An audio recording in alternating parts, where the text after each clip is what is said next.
traditional retirement advice is broken and it does not work for most retirees. Let me tell you why. When you look up any literature, any guide, or any resource for planning to retire and transitioning into retirement, what you'll find very likely are guides, tips, and tricks and investment methodologies for individuals that are working their way towards retirement.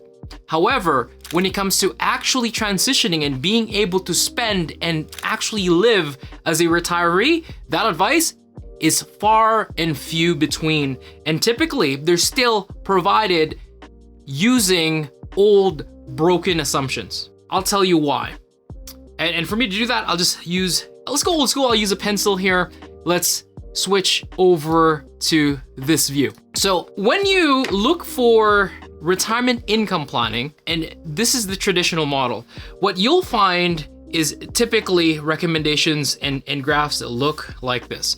Let's say you retire at 65 and you want to make sure that you don't run out of money, and you don't outlive your resources conservatively, let's say until you're 90 years old. The typical retirement calculation looks like this.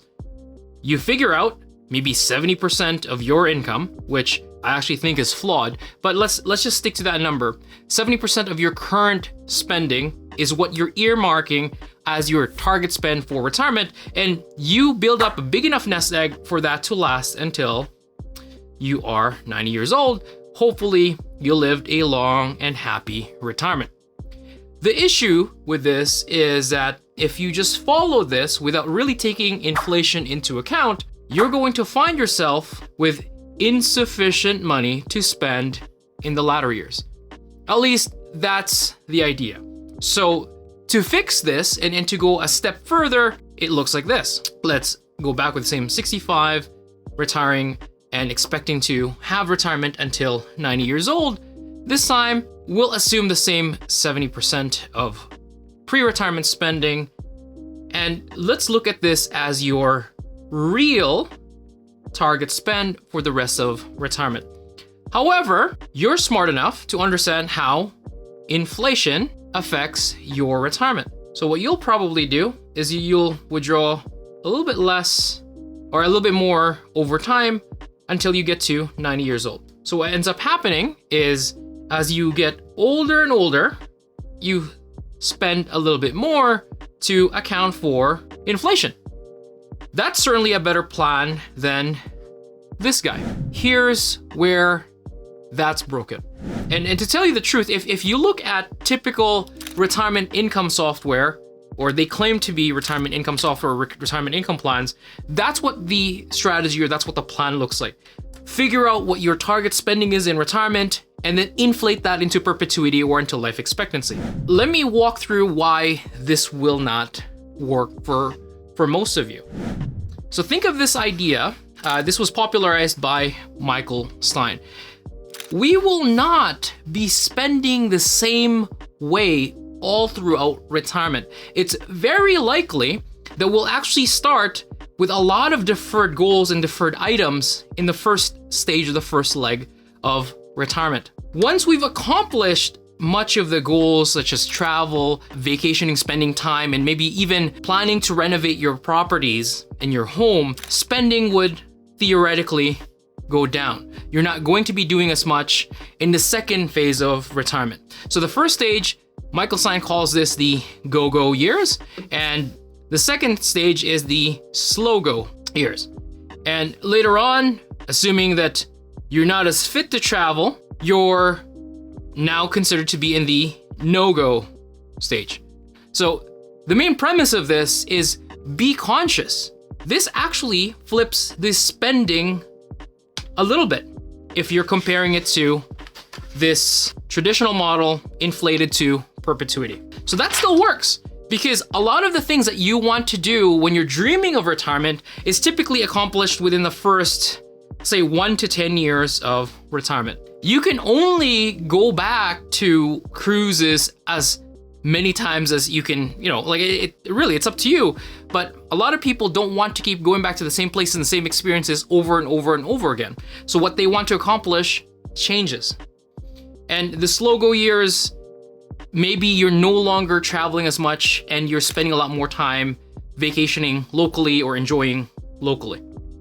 Maybe more hobbies that are around your neighborhood, around your community. So that's the main premise. It's easy to talk about this in theory, but a lot of clients, when you show them something like this, their biggest concern, they get to 90 and all of a sudden that doesn't come true because there's actually a big health or spending shock. And they're thinking this is going to be for healthcare concerns, health issues. So what they end up doing is they don't end up spending as much as they could in the first 15 years, the first 20 years of retirement, and they're left behind with far too much money, and that's happening out of fear. So how we overcome this and how you could overcome this is if you start considering that it's okay if you assume that you're taking care of this, and statistically speaking, we have enough resources to handle this. And then when clients work with us, what we typically earmark for this, if real estate or the primary home isn't used for spending, or we're not tapping into that equity or that value throughout retirement, that's what we consider to be the asset of last resort. So if you have no plans of leaving the property or your primary residence as inheritance to your children, this can then take care of that. That leaves a lot of our financial capital, your RSPs, your TFSAs, your pensions, to be earmarked for living. This is slightly more realistic. It builds on what Michael Stein talks about, but depending on your circumstance, you may have a plan that looks like this in segments, but then there's a big item like helping your kids with their down payment, or maybe buying a new car. Honestly, these drawings are just spot on. That's a car. That's a car. That's a Cybertruck. Okay. maybe that becomes a goal. So creating a plan that just focuses on a constant rate of return, constant rate of inflation is flawed, because not everything that you want to buy, not everything that you spend money on goes up the same way with CPI or the broad inflation benchmark. So when you're planning for retirement, your plan should be very cash flow and goal specific. And in this case, we talked about helping your kids with a down payment or buying another car, or maybe somewhere along the line, you do a reno. It doesn't matter when that is, because it could change, but at the start of your planning process, you should start considering, what if in 2030 that happens?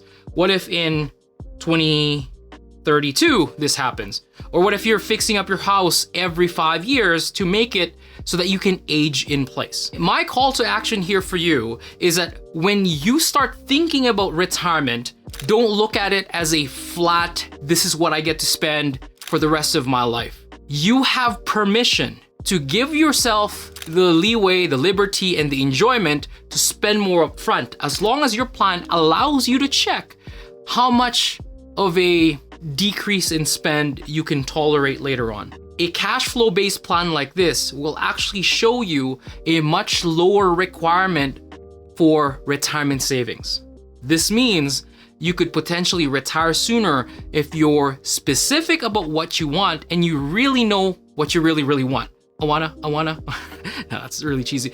I just want you to think about this. Planning for your retirement is very important, but not only that, you are the one that's going to live it. So take charge of some of the decisions that is going to be baked into your plan. We as financial planners do our best to become experts in all of this, but you're still the expert in you, your life, and what you want to happen, whether how you want to give to your kids. Obviously, all these graphs could also change if you have a massive estate wish. What if you want to create a plan where you're not touching much of your principal or of your capital? That would change this too. So it's really important to start your retirement planning with the big cash flow items and cash flow goals that you want to make sure you don't miss out on in retirement. Hope that helps. Happy retirement, happy planning.